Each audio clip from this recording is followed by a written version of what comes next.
Great day malayang puso. Ayan, nandito naman po ang inyong lingkod. At ang masasabi ko po ngayong araw ay God is good all the time. All the time God is good. Pero medyo napaka-unfair po yung nangyari po sa atin ngayon, mga kamalayang puso. Bakit? Dahil tayo po ay nagplano na merong gagawin sa araw pong ito, October 31, at tayo po ay may pupuntahan o merong lakad. Pumunta po tayo sa ahensya po ng libor, ng gobyerno. Anyway, ngayon October 31, nag-declare po ang government ng Malacanang na half day na lang ang pasok ng mga government employee at ng mga school o mga mag-aral, para po mayroong bigyang daan ang darating pong pagselebrar ng araw ng mga patay o ondas.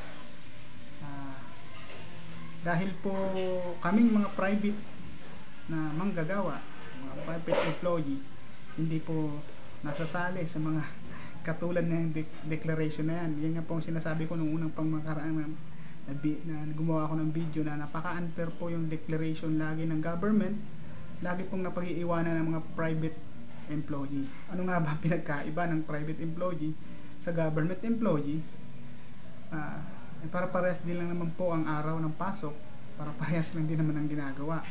Anyway, hindi yung literal na parehas ang gawa, basta oras ng paggawa, para parehas lang, mga kamalayang puso. Lahat din, katulad ngayon, may araw ng undas, para parehas po tayong dadalaw sa mga mahal natin sa buhay. Sa mga kung saan sementeryo po yan nakahimlay. Ang pinuputok po ng butsi ko dito, mga kamalayang puso, dahil kami mga private employee o private sector ay may pasok, ay tayo po ay naglaan po ng oras, panahon para po lakarin yung isa po sa problema po namin sa aming paggawa, at kami po ay nagsampa ng constructive dismissal sa kumpanya. Pumunta po kami sa NLRC, mga kamalayang puso, para alamin kung ano yung decision doon po sa pinail po naming case. Ang mahirap po siya, mga kamalayang puso, pagdating po namin doon, sakto po 9:40 ng umaga, mga kamalayang puso. Ang sabi sa amin ng ay wala nang pasok at umuwi na yung mga nasa opisina. At yung pong arbiter, shoutout tong sa arbiter may hawak ng kaso namin, ay tinanong namin yung gwardiya kung nandyan ba yung arbiter na yon. Hindi ko na po papangalanan. Ngayon ang sabi sa akin, wala, nakababa na daw, kabababa pa lang. Sabi ko, alas 9 pa lang 40. Declaration po ng government ay half day, mayroon pang operation ang lahat ng sa government. Bakit 9:30 umuwi na sila? O di ba, napaka-unfair. Ang bottom line dito, mga kamalayang puso, nagbigay po kami ng oras, ng panahon. Nag-file po kami ng leave of absent para anuhin yung i-follow up yung aming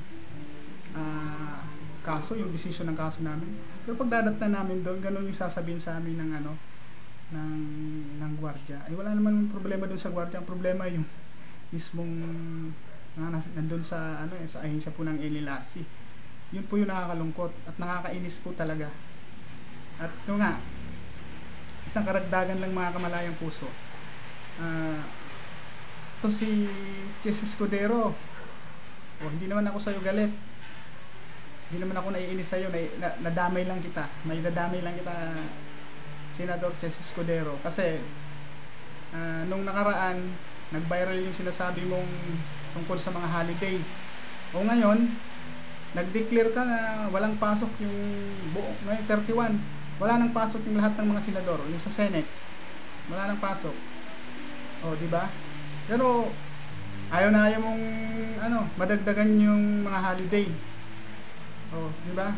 Napaka-unfair pag nasa government employee, basta nagtatrabaho sa government, lagi po kayong lamang.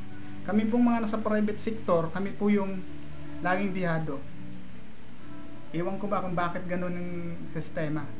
Dapat patas yan eh, kung tutuusin eh.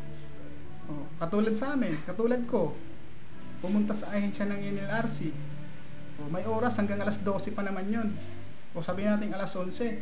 Ang layo pa, ilang oras pa oh. Wala na yung arbiter doon sa opisina niya. Alas 9:40, nakakalayang puso. Sino bang hindi maiinis yan? Oh. Naglaan kami ng oras, ng pera, ng panahon. Dahil hindi naman libre ang pagpunta doon. Namamasahe kami. Ano ba yan? Ang bagal na ng desisyon. Nako, NLRC, shout out sa inyo. Sumunod naman kayo sa declaration ng government. Government employee pa naman kayo. Kayo mismo yung mga violator eh. Kaya yung mga employer eh, ano eh, matitigas din ang ulo eh. Kasi yun na nagpapatupad, matitigas din naman ang ulo. Kawawa kami. Kaming mga manggagawa ang kawawa. God is good all the time. All the time God is good. Thank you. Thank you. Thank you for watching. Nakakamalayang puso.